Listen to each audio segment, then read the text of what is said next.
Hello everyone and welcome back to my channel. My name is Laura, Culturing Nonsense here, and today I'm finally making a video about Sunny's trial, but as you guys will see, there's not that much information out there. In fact, it's been pretty hard to find coverage of the trial. There were a lot of articles the first day it officially began with the opening statements, and honestly, the tenor of most of those articles was just, this is very different from the Elizabeth Holmes trial. There's no media here. And the fact that there's been barely any media covering this trial means that it's been very difficult to actually find out what's going on. So I will let you guys know as much as I was able to find out. I did actually contact a couple of the reporters who covered the Elizabeth Holmes trial and tweeted a lot about it. So I just sent them a message and just said, hey, got any ideas of where I can find stuff? Because there's nothing, or at least just very little. Less than I would like. But with that being said, let's get into what I was able to find. Now, first of all, we know that this trial has been delayed many times, as was Elizabeth's due to COVID. And so jury selection finally started in kind of early to mid-March. And then before opening statements could happen, there were like 13 days in between when jury selection started and when the opening statements were, because once again, we had COVID issues. There was a COVID delay and a juror was dismissed due to potential COVID infection. A big problem with this was that also because the Elizabeth Holmes trial was so publicized, juror selection took a little bit longer than usual because it was a little bit harder to find people who had no idea about the trial, who Elizabeth was, who Sunny was, to find jurors without any bias. Because Elizabeth Holmes' trial was so publicized and so recent, it was a lot harder to find jurors who fit the correct bill.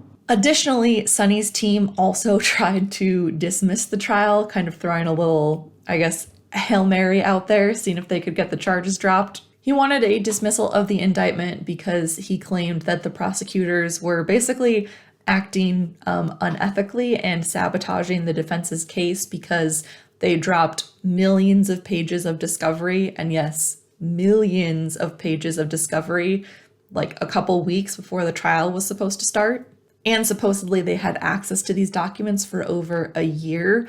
So Sunny's defense team is essentially saying, we have all of this new information dropped on us. There's no way we could adequately prepare a defense for this because we don't even have enough time to review it.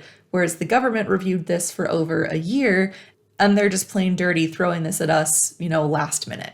The total amount of documentation was 20 terabytes or about 130 million pages of data, which is just laughable. It could be that there's nothing that important in here, but just the sheer amount of time that it would take to wade through it is just a really big burden on the defense. And honestly, I would say this is a little bit of a dirty trick from the prosecution. Maybe not necessarily fair, but yeah, the judge did not throw out the case, as you would imagine.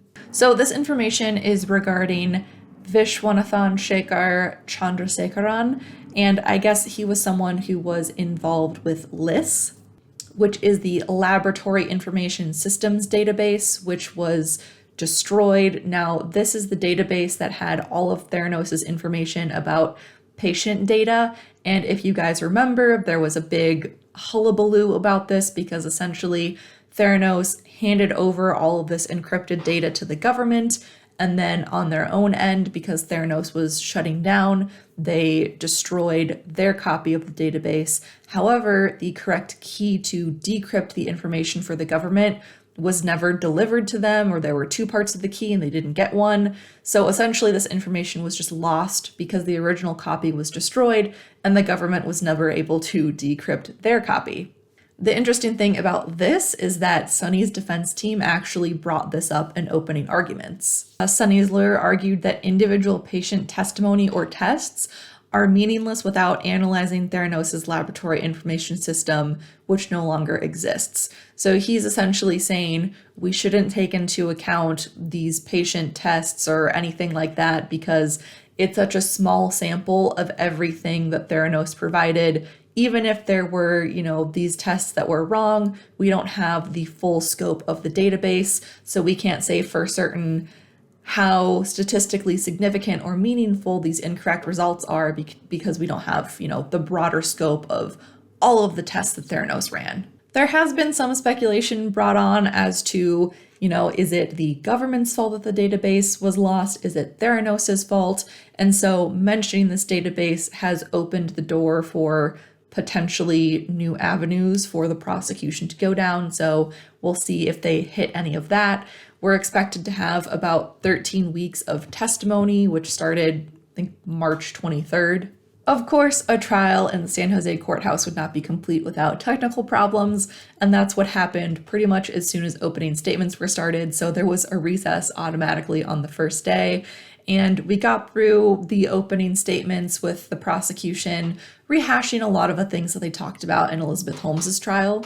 Namely, a lot of areas of the alleged fraud, including the status of Theranos' device, their relationship with pharma companies, the military, all their financials, which were really skewed, the Walgreens rollout, and test accuracy and reliability. Throughout the government's opening statement, they portrayed Elizabeth and Sonny as equal partners, and they did highlight their romantic relationship. However, there was a kind of agreement between the prosecution and the defense where they decided they are not going to bring up Elizabeth's abuse allegations because it's not really relevant to what we're talking about here. Sonny denies them anyway, so they're not really going to play a role in this trial. Now, the defense is trying to paint Sonny as just a shareholder who didn't really know that much about the inner workings of Theranos, which is a really hard thing to prove when he was the chief operating officer and literally in charge of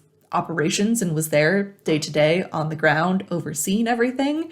So I don't know why they're taking that tact because it just seems like they're lying. They could have at least said he knew there were problems, but he, deferred to Elizabeth. I don't know. The fact that Sonny also invested $20 million of his own money into the company and never sold his shares was brought up, basically saying he wasn't doing this to, defraud anyone. He, in fact, lost $20 million of his own money, so he was doing this out of the goodness of his heart, I guess.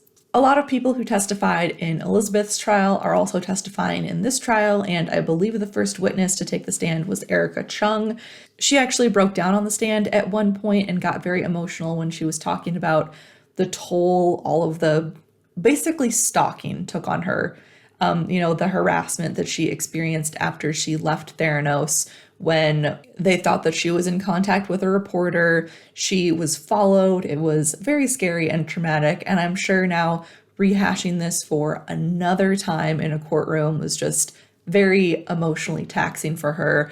And I hope that she'll be able to just put this behind her now that she's finished testifying again. She had a lot of direct communication with Sonny in the lab as him as, kind of the highest supervising rank of everything that was going on with operations.